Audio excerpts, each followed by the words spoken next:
नमस्कार, आप सुन रहे हैं रेडियो चौबेपुर की आवाज, जहां हर खबर है आपकी खबर और हर तरह की सीमाओं से पार गूंजती आपकी अपनी आवाज।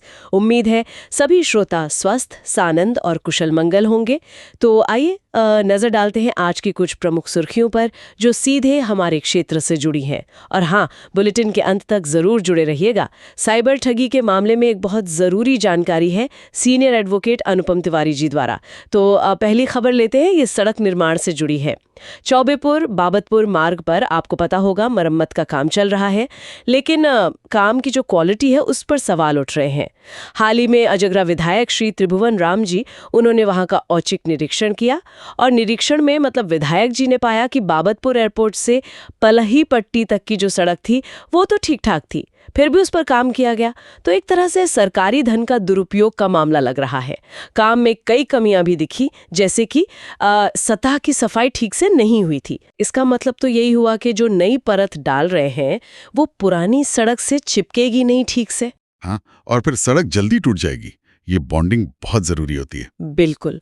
और ऊपर से ट्रैफिक नियंत्रण का भी कोई इंतजाम नहीं था वहां। तो विधायक जी ने लोक निर्माण विभाग के अधिकारियों को फटकार भी लगाई है और साफ कहा कि भाई गुणवत्ता से कोई समझौता नहीं चलेगा। उन्होंने ये भी कहा कि अगर अनियमितता पक्की पाई गई तो वो प्रमुख सचिव को चिट्ठी भी लिखेंगे इस बारे में। ये बहुत जरूरी कदम है। देखिए, जब जनप्रतिनिधि खुद जाकर ऐसे कामों को देखते हैं, परखते हैं, तो एक तो पारदर्शिता आती है और अधिकारियों पर भी दबाव बनता है कि काम सही हो, समय पर हो। और ये सतह की सफाई वाली बात सुनने में छोटी लगती है, पर सड़क की लाइफ के लिए बहुत अहम है। बिल्कुल सही कदम। हाँ, चलिए आगे बढ़ते हैं। एक थोड़ी दुखद खबर है। गुरुवार दोपहर को संधा गांव के पास एक अज्ञात युवक बेहोशी की हालत में मिला था। उसे 108 एम्बुलेंस ने नरपतपुर सामुदायिक स्वास्थ्य केंद्र में भर्ती कराया था, लेकिन दुख की बात है कि शुक्रवार रात करीब 3 बजे उनकी मृत्यु हो गई। प्रभारी निरीक्षक श्री जगदीश कुशवाहा जी, उन्होंने बताया कि युवक थोड़ा मानसिक रूप से शायद विक्षिप्त लगता था और वो बसों में सवारियां बिठाने का काम करता था, ऐसा पता चला है। पहचान अभी तक नहीं हो पाई है। पुलिस ने शव को पोस्टमार्टम के लिए भेज दिया है और शिनाख्त की कोशिशें जारी हैं। ये वाकई बहुत दुखद है। समाज में ऐसे बहुत से लोग हैं जिन पर ध्यान देने की जरूरत है। उम्मीद है पुलिस जल्दी उनकी पहचान कर पाएगी। जी, अब कुछ खबरें शिक्षा जगत से ले लेते हैं। महात्मा गांधी काशी विद्यापीठ में 13 जून से आने वाले दिनों में 7 दिन की एक योग कार्यशाला शुरू हो रही है।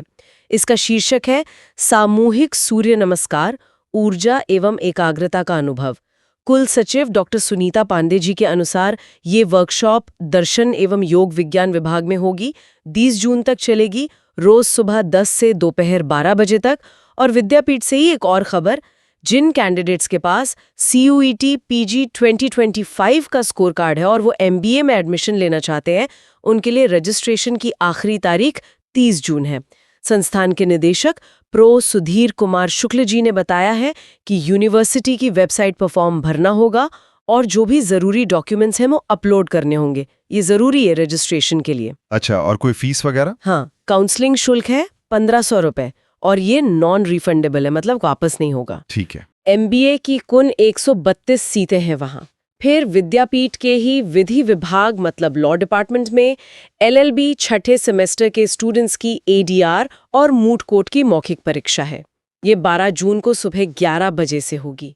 विभागाध्यक्ष प्रोफ रंजन कुमार जी ने बताया है कि स्टूडेंट्स को अपनी प्रैक्टिकल ट्रेनिंग की जो पुस्तिका है वो साथ लानी होगी। हाँ, ये वाइवा के लिए जरूरी होता है। बिल्कुल, उसके बिना परीक्षा में बैठने नहीं दिया जाएगा।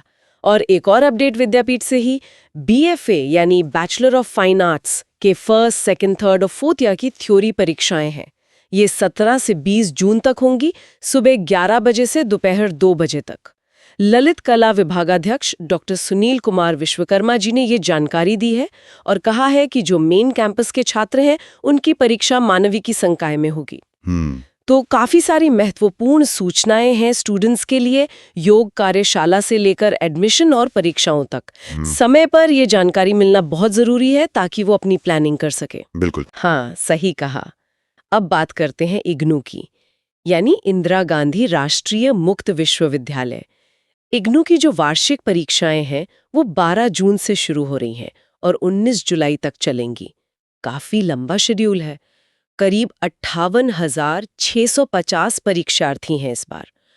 ये परीक्षाएं जैसा बताया 37 दिनों तक चलेंगी और 2 पालियों में होंगी, सुबह 10 से 1 और दोपहर 2 से 5। काफी बड़ा आयोजन है ये तो। हाँ जी। एडमिट कार्ड जो है वो इग्नू के समर्थ पोर्टल लिंक से डाउनलोड किए जा सकते हैं। अगर किसी को कोई दिक्कत आती है डाउनलोड करने में तो वो वाराणसी क्षेत्रीय केंद्र के फोन नंबर पर संपर्क कर सकते हैं। नंबर है 0542-236-8622 या फिर 236-9629। अच्छा, ये सुविधा देना जरूरी है। कई बार पोर्टल पे दिक्कतें आ जाती हैं। हाँ, और परीक्षाएं ऑफलाइन मोड में होंगी, मतलब पेन पेपर मोड में। वाराणसी में 3 सेंटर बनाए गए हैं। एक BHU सामाजिक विज्ञान संकाय में, दूसरा उदय प्रताप कॉलेज भोजूबीर और तीसरा वाराणसी सेंट्रल जेल। जेल में भी?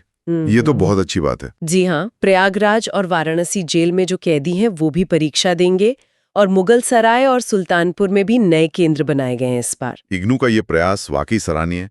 इतने बड़े पैमाने पर परीक्षा कराना और समाज के हर वर्ग तक, यहाँ तक कि कैदियों तक शिक्षा पहुंचाना, और ये समर्थ पोर्टल का इस्तेमाल भी डिजिटलीकरण की तरफ एक अच्छा कदम है। प्रक्रिया आसान होती है इससे। बिल्कुल। तो ये थी आज की कुछ खास खबरें, और जैसा हमने शुरू में कहा था, साइबर ठगी के बारे में एक जरूरी सलाह। देखिए, भगवान ना करे कि किसी के साथ ऐसा हो, पर अगर कभी आप साइबर ठगी का शिकार हो जाएं तो क्या करना चाहिए? आइए सुनते हैं सीनियर एडवोकेट अनुपम तिवारी जी से। यदि आपके साथ किसी भी प्रकार की कोई साइबर ठगी होती है, आपके अकाउंट से रकम किसी साइबर अपराधी द्वारा अगर ठगी करके निकाल लिया गया है और इसकी सूचना, इसकी जानकारी जैसे ही आपको प्राप्त होती है, आप इसकी कंप्लेंट 1930 पे करें, क्योंकि जितनी जल्दी आपकी जानकारी में आई हुई सूचना की कंप्लेंट आप 1930 पे करते हैं, उतना ही आपकी रकम की वापसी की संभावना बढ़ जाती है।